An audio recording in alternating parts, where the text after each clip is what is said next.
जिस दौर में लुट जाए गरीबों की कमाई, उस दौर के सुल्तान से कोई भूल हुई है। आज इस वक्त वतन अजीज़ मुल्क पाकिस्तान में जो हालात पैदा हो चुके हैं, या यूं कहूं तो ये भी बेजाना होगा कि जो पैदा कर दिए गए हैं, इन्होंने सफ़ेद पोश आदमी, गरीब आदमी जो बेचारा अपनी इज्जत बचा के बैठा था, उनके लिए भी को 2 वक्त की रोटी इज्जत के साथ अब खाना आसान नहीं रहा। लोग मिलते रहते हैं, आते हैं, अपने दुखड़े सुनाते हैं। इस महीने, इससे पिछले महीने और उससे पिछले महीने, गुज़िश्ता को 2-3 महीनों से जो ओवर बिलिंग का सिलसिला जारी है, इसने ऐसा जकड़ दिया है पाकिस्तानी अवाम को, सफ़ेद पोश तबके को ऐसा निचोड़ के रख दिया है कि जिसको लफ्ज़ों में बयान ही नहीं किया जा सकता।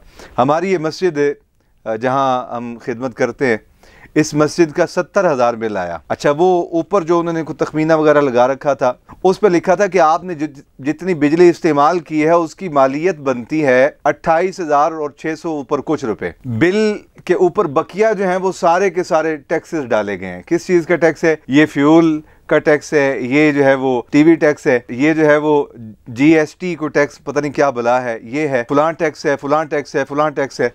हमने जब उसका हिसाब किताब किया तो देखा कि आखिर में कुछ टैक्सेस अभी हमें माफ किए गए थे अल्लाह के घर होने की वजह से। तो वो बिल था 54,000 का, और उसमें से जो हमने बिजली इस्तेमाल की थी मस्जिद में, वो 28,600 कुछ रुपए की बिजली थी। उनके ऊपर जो सारा कुछ डिटेल लिखी थी उसके मुताबिक बकिया 26,000 रुपया टैक्सेस थे जो अल्लाह के घर, खाना खुदा, मस्जिद पर भी जो है वो लागू किए गए। और इसके साथ फिर एक और दूसरा, यानी जो दूसरा मीटर था उसका बिल भी कोई 14-15,000 के लगभग था। तो ये कुल मिला के 70,000 रुपये मस्जिद का बिल। मस्जिद भी कोई बहुत बड़ी जो है वो मुरब्बों में फैली हुई नहीं है। मैंने जब ये डिटेल पढ़ी तो मैं परेशान हो गया कि एक सफ़ेद पोश आदमी जो अपने बच्चों को पाल रहा है, अपने वालिदैन की खिदमत करता है, और उसकी सैलरी बेचारे की 25,000, 30,000, 35,000, हद 40,000, 50,000 भी सैलरी है। अगर उसके यहाँ इस तरह के बिल आ जाएं जैसा कि आ रहे हैं, कहा तो ये गया था कि हम 100 यूनिट का बिल किसी को भेजेंगे ही नहीं, लेकिन ये झांसा दिया गया और इस पे फिर ये जुल्म अजीम किया गया कि 100 यूनिट के बिल 7-7, 8-8 हज़ार रुपये मामूल का। बल्कि कल मेरे पास एक साहब आए, मुझे कहने लगे, रो पड़े मेरे पास बैठे हुए, कहने लगे हजरत मैं एक बैंक का मुलाजिम हूँ, गार्ड हूँ एक बैंक में, मेरी गालबन को 18,000 तनख्वाह है। 18,000 में से मैंने 5,000 रुपया बिल के लिए अलहदा कर रखा था कि बिल आएगा तो मैंने 5,000 बिल के लिए रखे हैं, बिल अदा करना है। बिल आया है तो 8,000 रुपये का बिल आ गया है।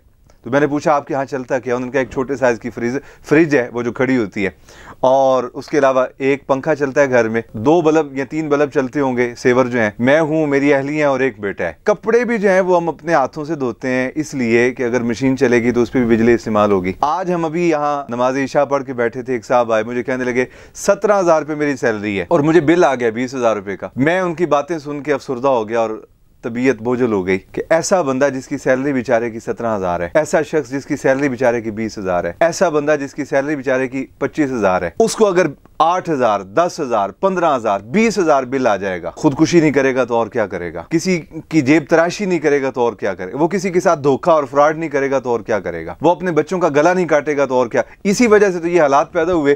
फैसलाबाद में जो अभी चंद दिन पहले वाकया पेश आया था, एक बंदे ने अपनी दोनों बेटियों का गला काट दिया और फिर अपने किसी दोस्त को इतला की, कहा कि मुझ पे 1,00,000-1,50,000 का शायद कर्ज है, मैं वो कर्ज अदा करने की सलाहियत नहीं रखता, इतना अरसा हो गया, बेटियों का मैंने गला काट दिया, अपना गला काटने लगा हूँ, हमारी मैयत जो है वो ईदी के हवाले कर दी जाए। मैं हुकाम बाला से ये सारी बातें इसलिए अर्ज करना चाहता हूँ, खुदा के लिए कुछ एतदाल कायम करें। आप कहते हैं ना कि हम को बड़ी कुर्बानी देने जा रहे हैं, मैं कहता हूँ कैसी कुर्बानी आपकी कि आपकी कुर्बानी की वजह से किसी बहुत बड़े सरमायादार को कोई फर्क नहीं पड़ता।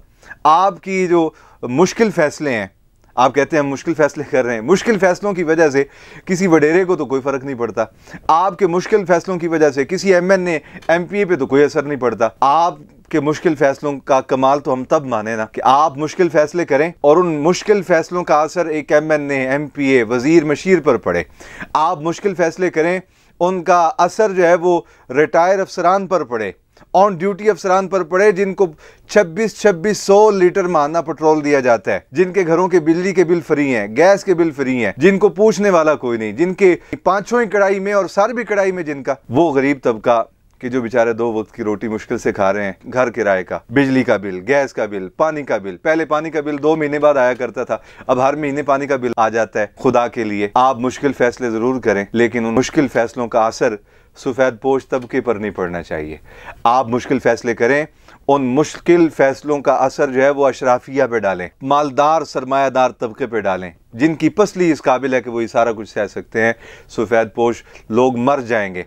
हमारे यहाँ इस इलाके में गुज़िश्ता दिनों 1 माह के अंदर 80 से ज़्यादा डकैतियों की वारदात हुई। खुदा के लिए कौम की हालत ज़ार पे रहम करें। ये जो ओवर बिलिंग की गई है, टैक्सेस डाले गए हैं, सफ़ेद पोश तबके पे न डालें। सफ़ेद पोश तबके पे मेहरबानी करें। अल्लाह ताला वतन अज़ीज़ मुल्क पाकिस्तान के मामलात में इस्तेहकाम नसीब फरमाए।